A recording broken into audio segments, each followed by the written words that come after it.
Good afternoon, everyone, and welcome to the seventh session of the series, Teaching Online.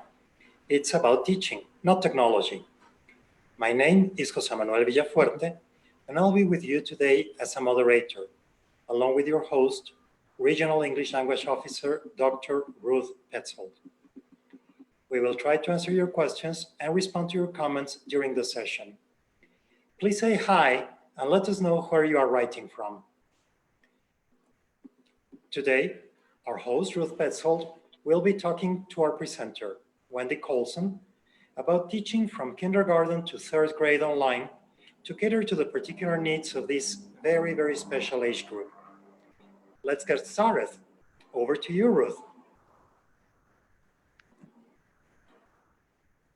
So welcome, everyone.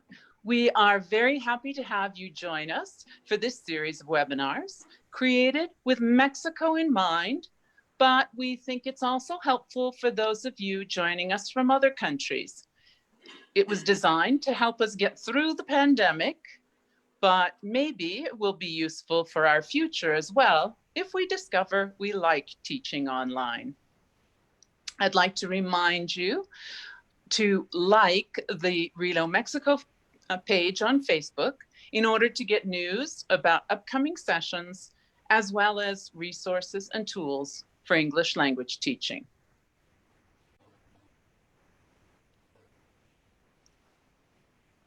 So today is the seventh session of the series, and as you can see on our calendar, over the 3 remaining weeks, we will be exploring topics such as teaching young learners remotely, that's today. We'll also be talking about teaching other age groups virtually, how to do assessment and evaluation online, and explore watch parties and American English resources. If you've been with us before, you know you'll be getting great ideas and resources from our experienced panelists. We want to make sure we cover what you want to know, so please write in the comments anything you're still waiting to hear about. And here's what to expect today. As on each Monday and Thursday, our session will be approximately 60 minutes long. It will aim to help you feel as comfortable teaching in your new virtual classroom as you were teaching in your physical one. We'll have one presenter, sometimes supported by a second panelist. And I will make sure the presenter hears any questions you might have. So do put them in the comments section. Of course, feel free to share your reactions there too, or by using the Facebook emojis.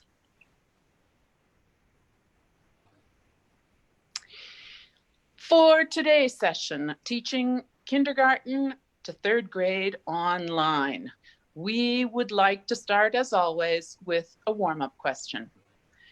Do you think it's more challenging to engage young learners online or in face-to-face classes?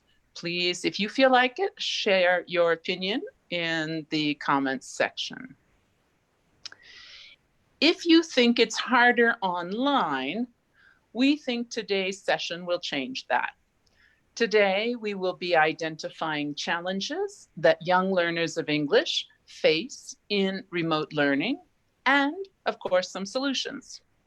We'll see how to enhance remote learning with the Pic model, and we'll be trying new listening and speaking activities for your upcoming lessons.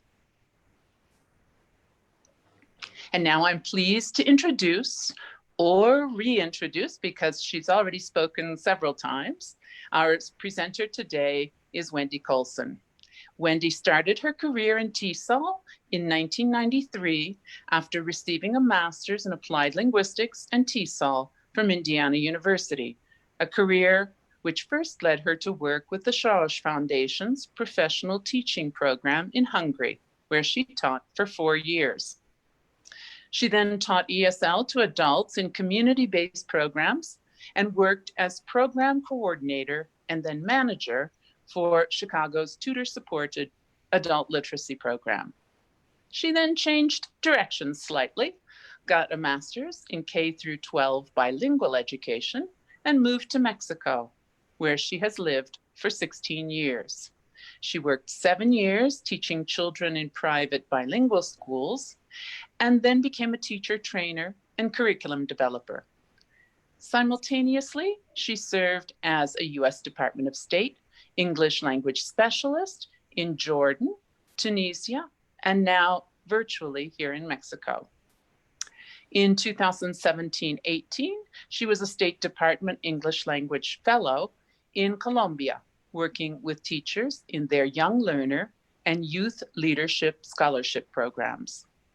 Recently, she has created workshops and materials for the National Program of English, PRONI, in Toluca. Currently, she also works online with British Council, mentoring teachers from Myanmar, where she spent the first few months of this year. We're delighted to have you back, Wendy. Over to you. Thank you so much, Ruth. I'm very excited about this session because I love the energy of young learners and the new creative possibilities that teaching brings us online. So today's goal is to maximize interaction in English between teachers and children using available tools and strategies. We will look at a range of teaching tools from WhatsApp to Zoom and other applications. So before we start, let's take a look at some of the challenges that you expressed on our survey about teaching children in kindergarten through 3rd grade.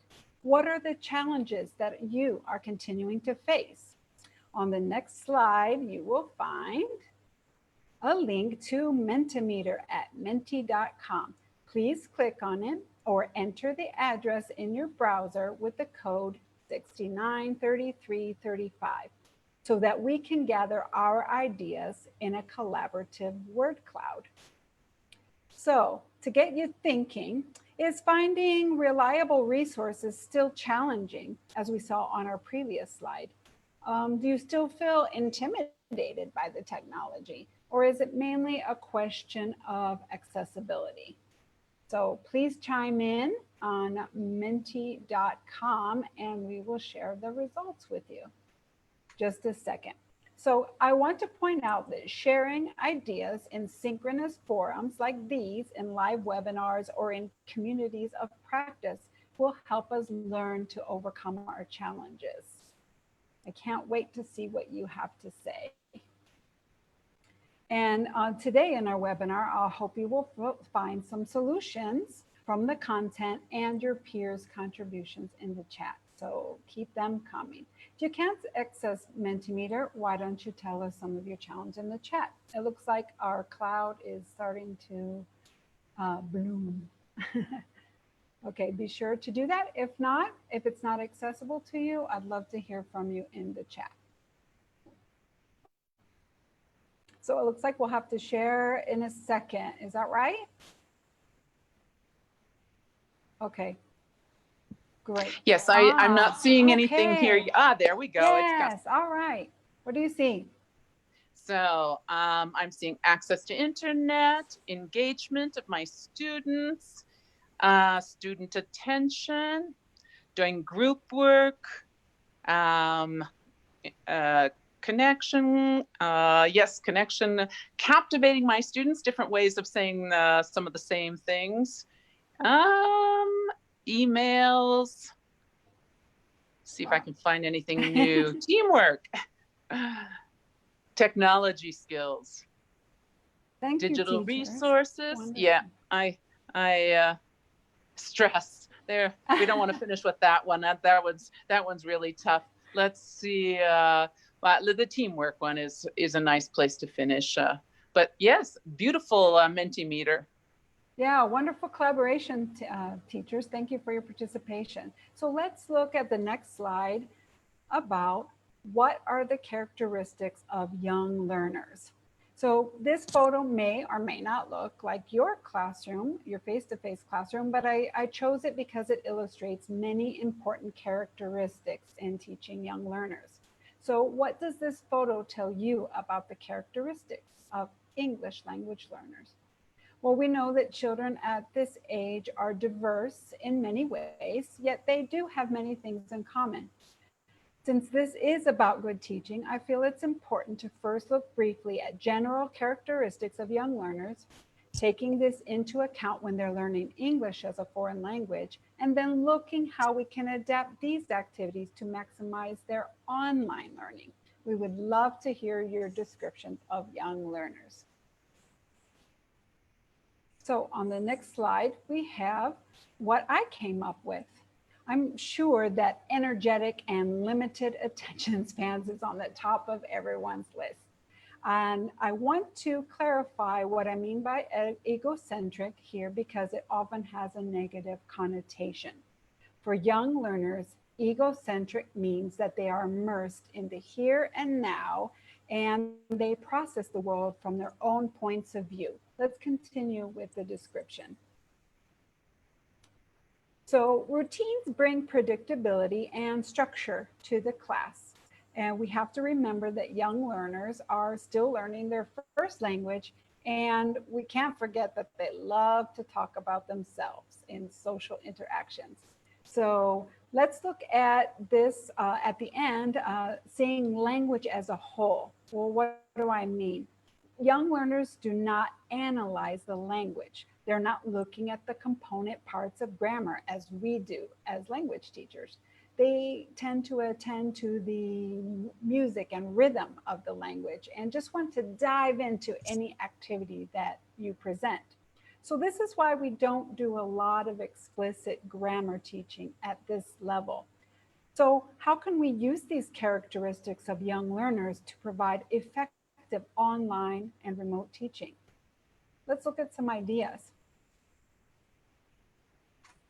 How do they learn? With the hand, the heart, or the head? I would like you to vote with an emoji. Do you think they learn principally with their hands, meaning through movement? Or do you think it's through the heart, through songs, rhymes, poem, and other creative activities? Or is their learning more intellectual through the head? Or a combination? Please vote with the corresponding emoji below each picture. Okay. Well, I know you are enjoying the emoji functions and you know that young learners love them too. It's a different way to respond that will keep them engaged in your lesson. Later on in the presentation, we'll show you similar tasks aimed at young learners. Hope those hearts are flying. Okay. So Yes, we've got lots of hearts and lots of likes. So it looks like hands and hearts are definitely winning out. Right.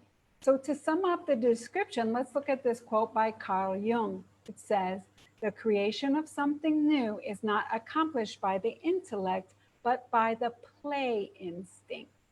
Does this hint at how young learners learn? Yeah. So it's principally, as you said, through movement and play, the hand, yet at the same time, we incorporate movement and play into songs, verses, and other creative endeavors, the heart. But even more intellectual activities such as memory games can also be appropriate. So there was no wrong answer there. All right. Let's take advantage of the joy and presence that young learners bring to our English language classrooms and focus a little on what they love to do and can do in our classes. As you can see in the top left picture, having a structure through routines is important. Giving the children virtual classroom jobs such as taking the attendance, doing a materials check at the beginning of your lesson, checking in on absent classmates, or ticking off who has turned in their homework are ways to keep them engaged in your online class and to take some responsibility for classroom management. And at the beginning of class, they can also be responsible for a piece of the routine, like reporting on the weather or telling a joke. In the top middle picture, we can see an activity that's like show and tell. We know that young learners like to tell us things about their new toys and experience. This could take place during your social time at the beginning of your Zoom sessions. And I'm sure most of you are saying that songs, poems, and games with movement are particularly motivating for this age group. And you're right. And lastly, children love the fantasy world of stories and are easily taken into these new worlds. Not only do they love story time, but they also love to role play their favorite stories. Now, all of these activities are things you can do now online. Let's see how some Mexican teachers are taking their tried and true classroom activities online. Now, you've seen Anna before, and I want to tell you a little bit more about Anna. She has overcome lots of challenges during this pandemic and has come up with some very creative solutions using her solid classroom experience. She's 67 years old, retiring at the end of this school year, and had never used Zoom before. She was quite nervous about this abrupt change, and her husband helps her with the technology. So Anna has some solutions to teaching very young learners online, and they include a rock solid synchronous and asynchronous routine. Her Zoom routine consists, as you can see, of a greeting, some social time, a song or a story, and then a main activity, which could be a color dictation, a science lesson, or a craft project tied to her unit's theme. She also has a daily asynchronous routine, which keeps the rhythm of the school day and strengthens the home-school connection. We'll see an example of this in a minute. Anna also says that modeling is super important and that she works right along with the children due to their very young age using the I do, we do, you do strategy. She sticks to tools that are easy for everyone involved to use, including herself, and she is consistent in their use. Let's look at another teacher. This is Lalo, a first and second grade English teacher who has a 5-step outline for his synchronous or real-time Zoom class, which he follows for every session. Now, he may change the content of what he does, but these 5 basics stay the same. What solutions has he come up with? Well, Lalo emphasizes good classroom management as the key to teaching young learners online. He said that engagement is enhanced by dividing his class of 28 children into 3 different sessions. The children are very close-knit, so building in a bit of social time by showing videos that the children have sent in for homework allows for the students to reconnect and chat a bit. Respect your turn has always been a classroom rule, but now it is even more important since students are not physically together. This and mute yourself allow for more organization to the class and interaction. And Lalo said that collaborating with the Spanish and other subject teachers helps reduce the workload by half. Classes at his school are now held in the afternoons in consideration of the parents' work schedules so that they can help them later with their online learning. And lastly, let's look at our third teacher featured here, Veronica Linares. She is not able to hold synchronous classes due to accessibility issues in Villagran. So she uses WhatsApp to connect to many of her 3rd grade students. Even so, she sticks to a work routine that the children can manage. She sends out an assignment, a weekly assignment overview on Mondays, which provides not only structure and flexibility for the children, but this overview is a go-to place in the absence of a learning management system. Her weekly classes are based on communication, centering on dialogues that the students practice with their families and then send in the recordings, as you can see here. They also are encouraged to practice with their classmates by calling them or messaging them, and all of this is incredibly through WhatsApp. I love this. So Vera gives us some advice here. She's really enjoying the creativity that remote learning has presented. She says that it's important to attract the children's attention through activities that tap into their natural joy and creativity. She finds that building in peer collaboration adds another layer of motivation at this time. Well, later on, we'll look at a very creative activity that Vero uses with her third grade student on WhatsApp. Okay, so here are the areas of online learning that we are going to look at during the rest of the session and provide you with some solutions to your challenges. Let's take a look at them one by one. So let's talk about rules. We know that students at this age aim to please and will imitate our actions. Just like in our face-to-face classroom, we want to have a few catch-all rules stated positively and to practice, practice, practice. Be ready to work is a catch-all phrase for many behaviors that children and parents might forget about since they rarely leave home. It means have your materials ready, be punctual, at least 5 minutes early to class, look presentable, and behave as you would in school. Concentrate has to do with being present in the lesson, looking around and making sure you have a quiet space and to minimize potential distractions around you. That means putting other devices away, no eating or chewing gum. Now, we want to encourage autonomy as much as possible with our young learners, as we do in the physical classroom. Simply sending out a checklist like this to your young learners' parents 30 minutes before your session by email or WhatsApp can help them to get organized and be ready on time. Of course, you will want to send it out in their native language.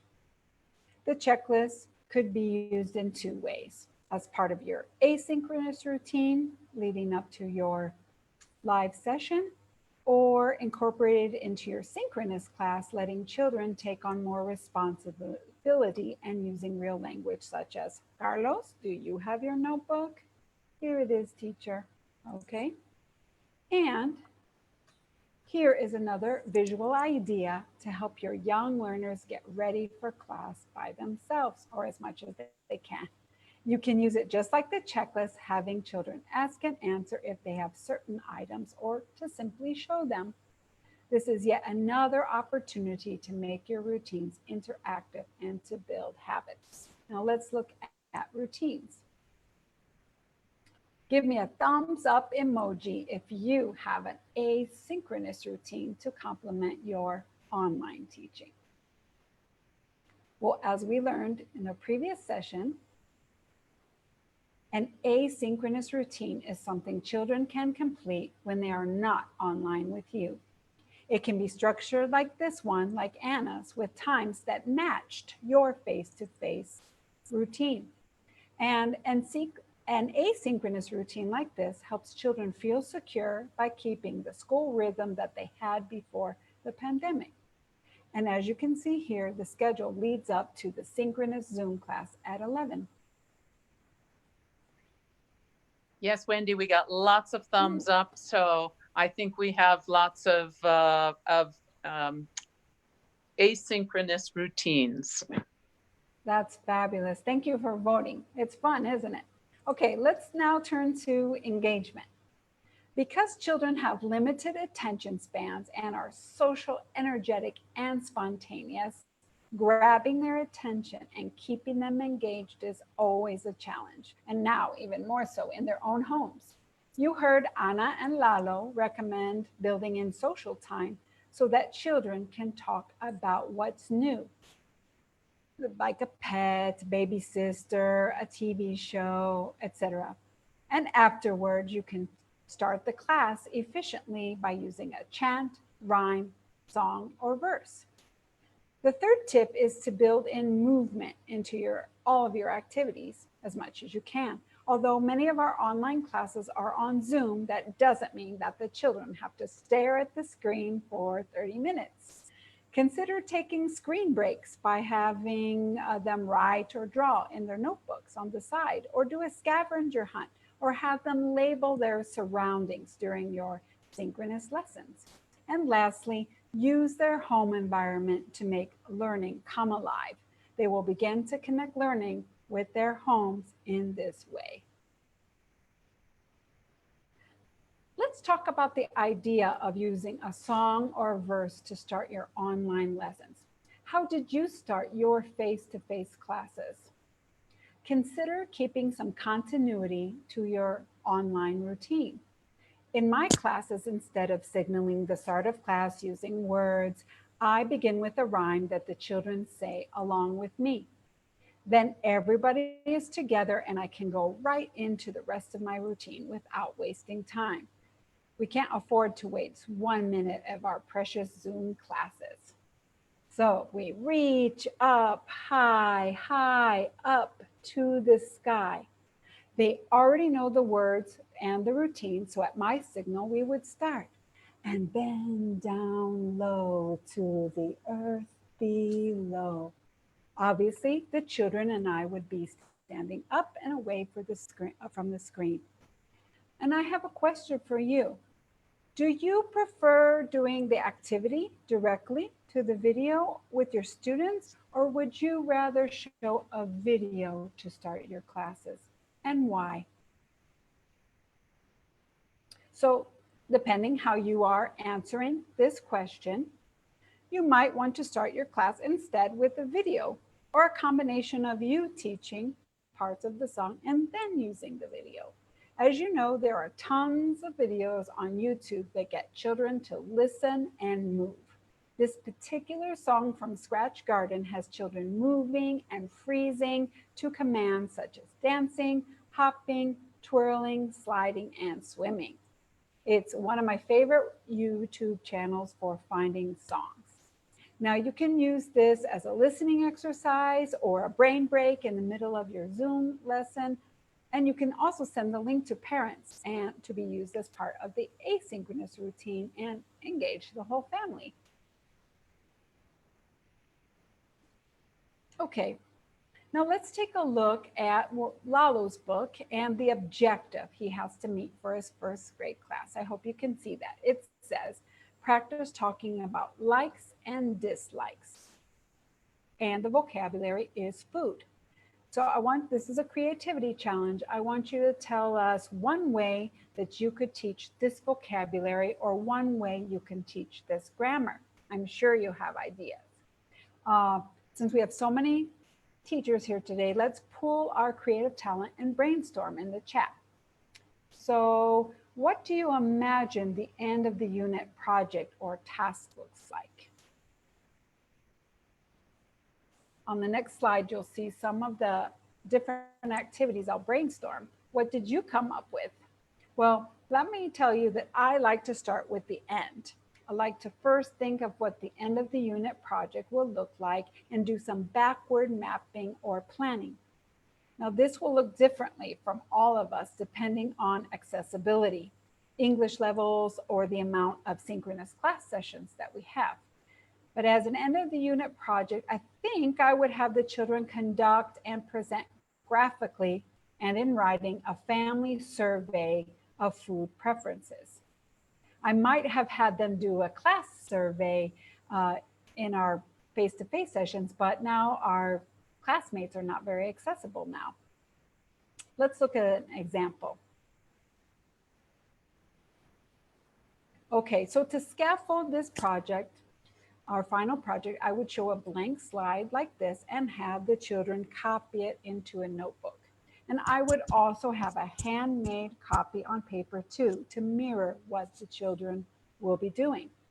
You can see here that there is a lot of scaffolding for this project, and you can give more or less depending on the age or English level of your students. You can see here that there's a blank for the name, there's a language support, do you like? There's 3 blank boxes to indicate I want you to draw 3 foods. And there's 3 numbered lines where the sentences would go with some support for the first sentences. And as a first step, I would model the foods that I would select to put on my paper that I would ask my family member, just like this slide. And I would think about two things they would like and one thing they might not like. So if they or the parents send you a photo of the final results of their page, you can put these into a slide presentation and make a book for the children to share their sentences and pictures in a live session. While they are listening too, they can check off the food items that they hear. So let's vote with some emojis about your food preferences. Thumbs up if you like and a heart if you love. Do you like pancakes? Do you like cookies? What about peppers? Do you like pepper pancakes? Yuck. Okay, so here's another idea if you would like to add in a little more tech for an end of the unit project. And I'm not such a tech person myself, but I got really excited when I learned about Pics when I was watching a webinar about young learners from Nat Geo. If I can get this excited, I know that my students will get excited too. And it's very simple to use. So first you take a photo, which you can annotate, and then you draw a mouth, and you'll see on the next slide, and then you record your text or your message. Let me show you an example. It's my dog, Chaya. Okay, so instead of turning in a report about, oh, here we go. Oh, we're on pause? Okay, we'll play it again. Instead of turning in a report about a family member's food preference, you can have the family member or pet, in this case, my dog, tell you about their preferences themselves. Let's have a listen and then think of more ways we can exploit this fun resource. Chaya, I'm 1.5 years old. I like playing in the park. I like running with dogs and playing catch with a ball. I also like sleeping and eating bones. I don't like loud noises or mean dogs. I love my mommy and daddy. Bye. Okay, thank you. It doesn't have to be a final project though. This can be created by you as a whole lesson in listening, speaking, and critical thinking. You could first show the children 5 labeled food pictures from the unit. Ask them what they think Chaya, the dog, would like best. And you can move the pictures into a like and dislike T-chart, and they can practice saying Chaya likes or Chaya doesn't like, and also talk about their preferences, and then listen to hear what Chaya likes or what she doesn't like and what they might have in common. You know they will want to try this on their own at home. All right, on the next slide, I would like to share a few online activities that could be included in Lalo's unit. And we'll add this to all the wonderful activities you've written in the chat. We'll use Lalo's book objective, his vocabulary, and the grammar. So let's start with songs. If I were teaching this topic, I would first search for a song, a chant, or a poem that contained all of the target language.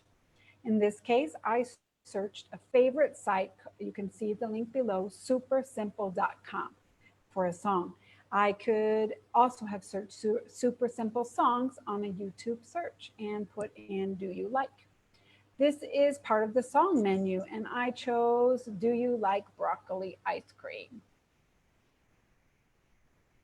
So have a look at some of the lyrics here. They match the unit very nicely, don't you think? I think songs and poems are an efficient way to acquire target vocabulary and structures and to make them more readily available for automatic use in other practice activities. A great thing about this is you can also send the video link to the parents, and if the children love it, they will keep practicing the song on their own time. So to teach this, I would either show the video in parts or I would do it myself in small parts. And then I would play the video to put it all together. And then of course, send the link to encourage independent language practice. I would also encourage families to take it further and come up with a new verse to record and play it for the class to learn online. So give me some hearts if you like the idea. Okay, moving on to guessing games. Now, guessing games are an authentic tasks for young learners.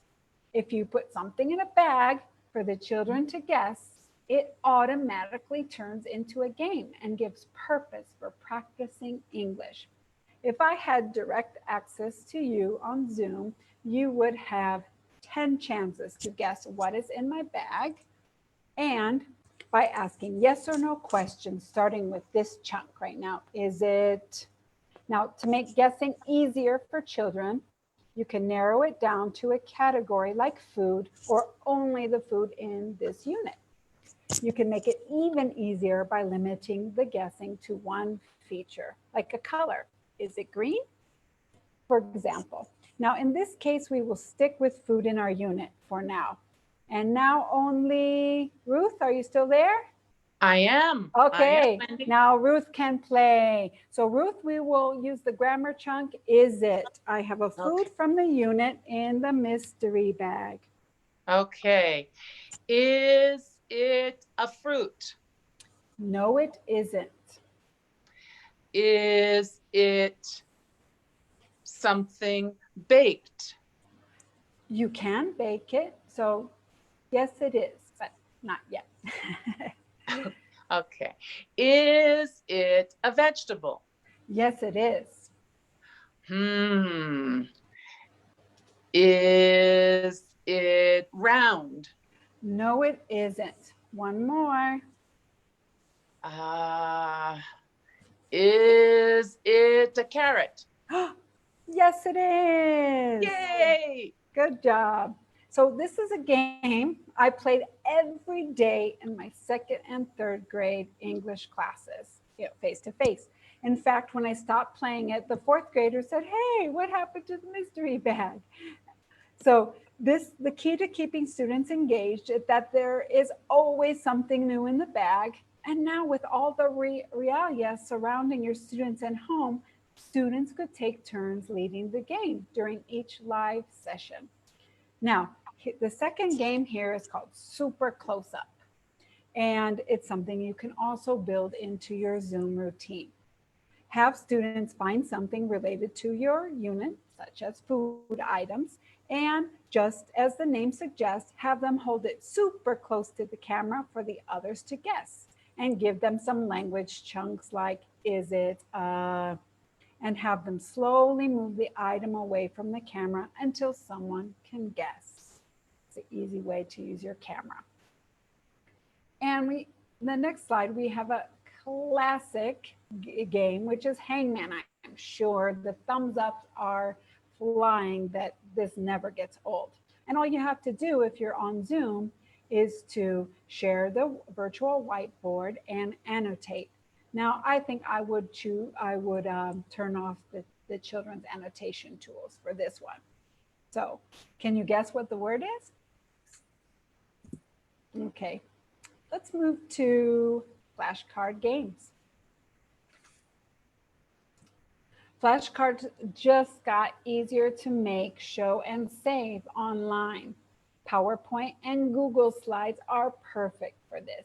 You can even add student-drawn pictures to the slides and add a personal touch, and use their voices to narrate them in sentences. Now, here are 3 games that are easily played during your Zoom sessions with more or less technology, and with a little imagination, also on smartphones. So here's an easy game to play called What's Missing, with the images from your PowerPoint flashcards.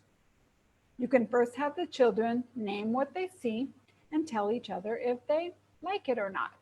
Or if you have played many times before, ask them what members of the class like and don't like. Then close your eyes, everybody, look away, and what's missing? Write it in the chat box. So this is a head activity which helps strengthen the children's memory. Did you get it? Okay, good. All right, Now, a couple sessions ago during her webinar on Google Apps, Cindy gave us tons of great ideas on how to use virtual tic-tac-toe. Do you remember any of them? Well, this is a perfect way to recycle the images from our flashcards and make a virtual game board like this. If we share our screen on the virtual whiteboard, we can mark the X's and O's with the annotation tools. So on this instant with my group, I'll create two teams, of course, the X's and the O's. And the X's, for example, will ask someone on their team a question like, do you like peppers? And their team gets an X if they ask and answer correctly. Yes, I do, or no, I don't. This is a great listening and speaking activity, and it has a purpose, playing the game. So our third flashcard game is with some technology. It's called quizzes. And this opens up another world of possibilities with our flashcards. As you will remember, Heather talked about Kahoot and Quizlet during our session on smartphones. And quizzes is very similar with many free options. Perhaps you have a preference. As with the other quiz game apps, you can play live with your students or have them practice on their own as homework. And this is an example of a quiz, and you can use your flashcards in the pictures. All right, let's move to scavenger hunts. We have lots and lots of activities here.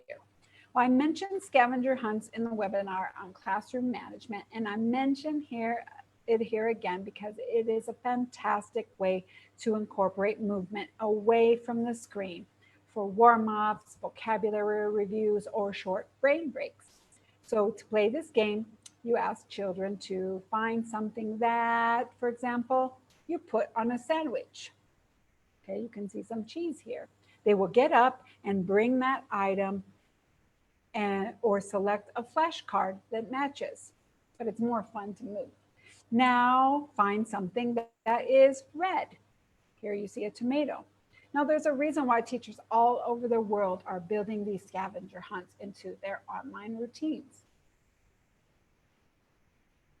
And the next way to use a scavenger hunt is a game called Stop, or Basta in Spanish. To play, you provide broad categories such as healthy food and a letter or sound like S. So the child go out and they find a healthy food. Now this can get a little messy with food, so you could also use it with furniture, toys, or clothes. And they get 1 point if they have an original item. So our last scavenger hunt idea is called Label the Room. To prepare for this hunt that uses Post-its or pieces of paper, make sure the parents have these materials ready for your live class. The children will copy the words from these virtual Post-its one by one and go around and post them on an object. They leave the Post-its in place, and this turns into another guessing game as to what each one has labeled. So perhaps I put I like, and Cindy could ask me, do you like bananas? Yes, I do. No, I don't. And try to guess the item they labeled. Okay, let's turn to stories. I don't know about you, but in my face-to-face classes, I read or tell a story during every class. And here is an example of Lalo reading a book to his class. Does anybody recognize this classic story? What Lalo is doing here, he records himself turning the pages of the book. Then he shows this video to the children during their Zoom class as he reads it live. You can see him there. You can read stories with your voice also using Edpuzzle and insert questions and reflections into the video. In Lalo's case, he can stop and ask questions or leave room for student comments. You can send the links home and assign a repeated reading for homework. Now there's another important thing going on here. Lalo is teaching concepts of print, which is an important building block for a child's future success as a reader. Concepts of print include things like reading from left to right, top to bottom, and the idea that words convey meaning and pictures correspond to the written word. Think of all that you are teaching a child by simply reading a book with them. In a face-to-face classroom, this was almost impossible because the children couldn't see the words without big books. Now, Vero has a very interesting activity. She says that the dialogue in stories enhances her students' ability to communicate in real life. So they get drawn into stories and get valuable language practice from role playing. So she does a very low-tech version of Reader's Theater through WhatsApp, of course, with the parents' help. Theater through WhatsApp, Reader's Theater, like play reading, is like play reading with a script that gives a purpose of repeated reading and helps with fluency and pronunciation. As you can see, Vero assigns a story from her textbook at the beginning of the week. She either records some passages from it or encourages parents or older siblings to help them read it. She writes out the lines of the dialogue from a scene and assigns parts for the students to record and send back.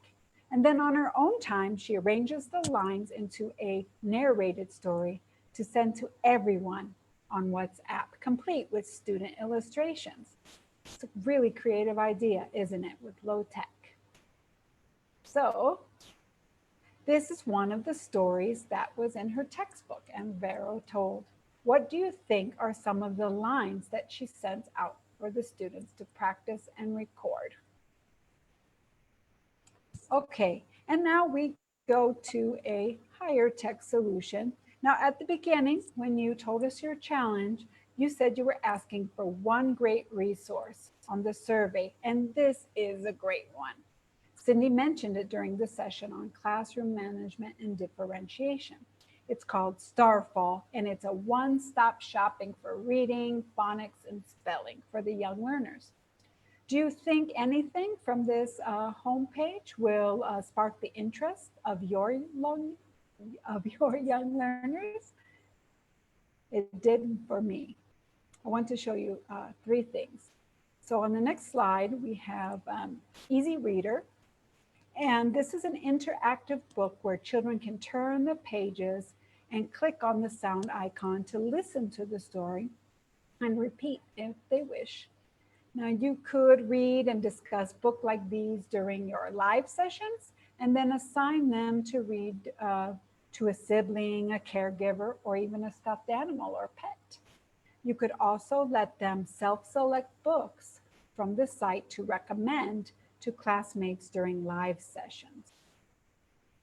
And you can see there are also phonics readers, in addition to classic tales and legends on the site for many age groups. Depending on accessibility and connectivity, you could give badges to your students for every book read. Excuse me.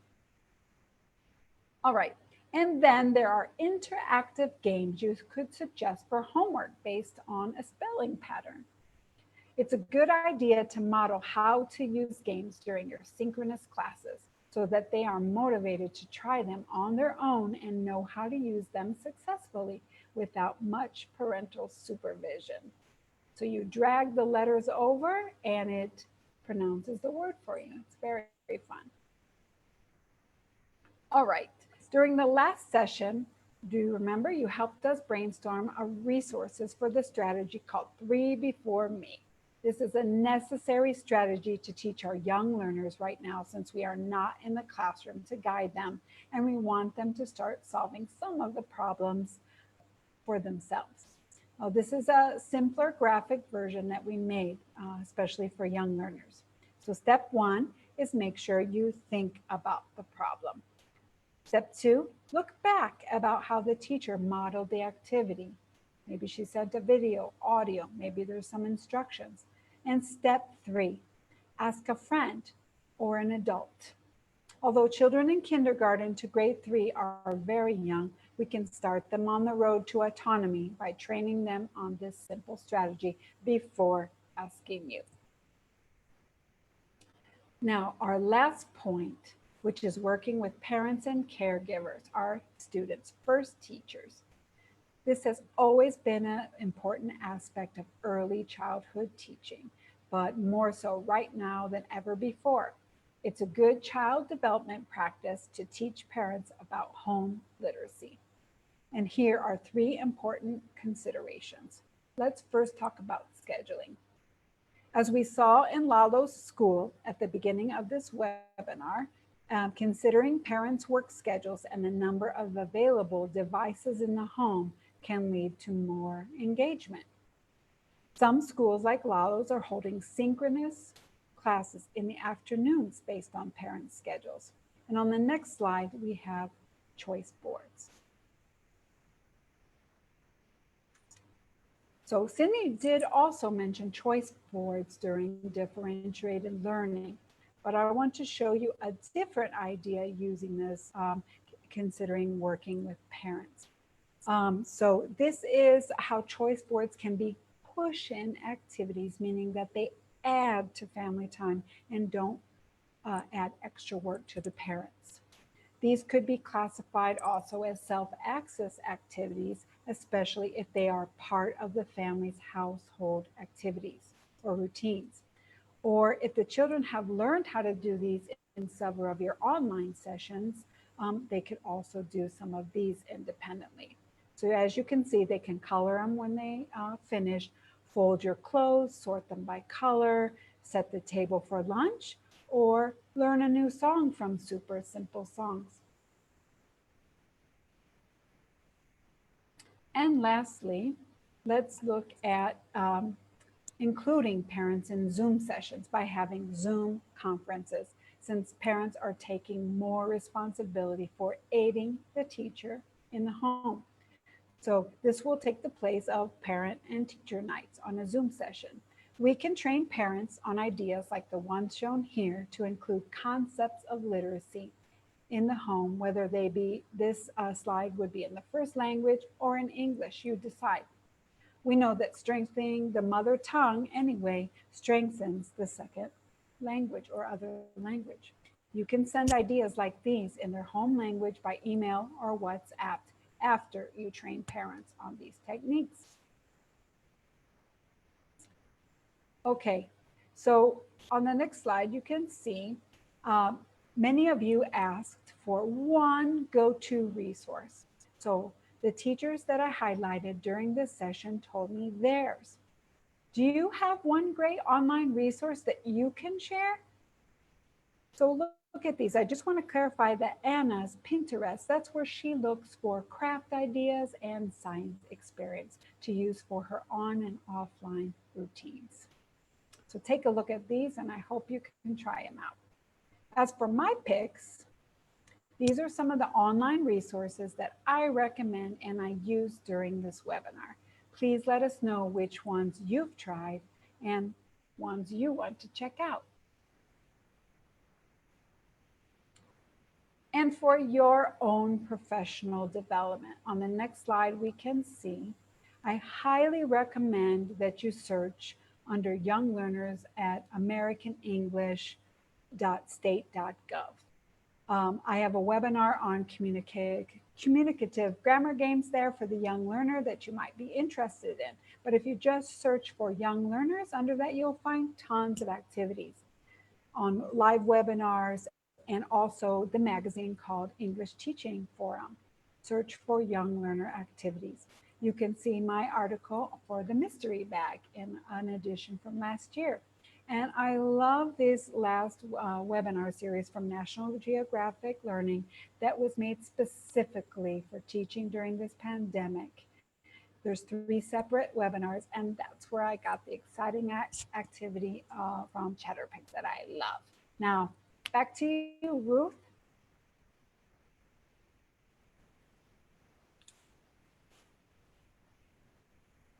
Let's see. Ruth, Just unmuting myself. Okay, Thank you, Wendy. Okay. Welcome. This was a great fun-filled session on teaching kindergarten through 3rd grade online. And I'm sure we all got great ideas and resources to work with young children. As you saw, we once again had some Mexican teachers featured in this webinar. They shared their best practices with us. but we know you too watching today have great ideas. If you have something you would like to share with us, please write it down, send a couple of pictures with you in action to the address on the screen, relomexico@state.gov. We will look at your ideas together with our panelists and make choices to use either on the Relo Mexico Facebook page or in a future webinar.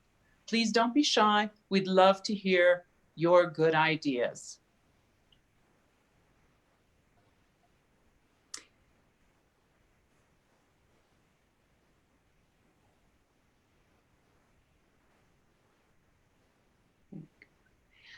And once again, we'd like to thank you, our audience, for your participation today.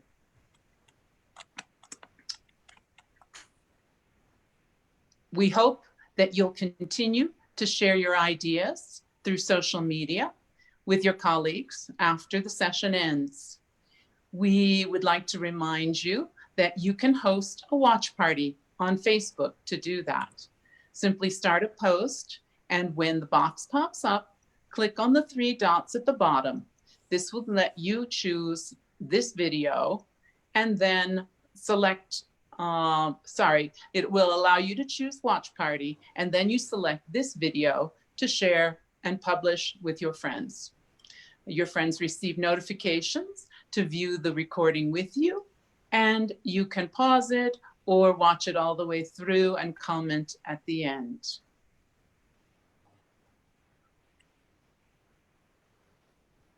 So next session will be on Thursday. Wendy, you'll be our presenter again. Please tell us what we'll be talking about. Yes, I'll see you again this Thursday. So we'll be talking about differentiating between lower and upper primary students to look at this unique age group and provide you lots of activities that you can do online, taking advantage of their unique interests. And we'll also look at tech integration model to help us think about good technology use. And in addition, Heather will be joining us to talk about the concept of digital citizenship. So please do attend. Great, thank you, Wendy. And thank you everyone for joining us.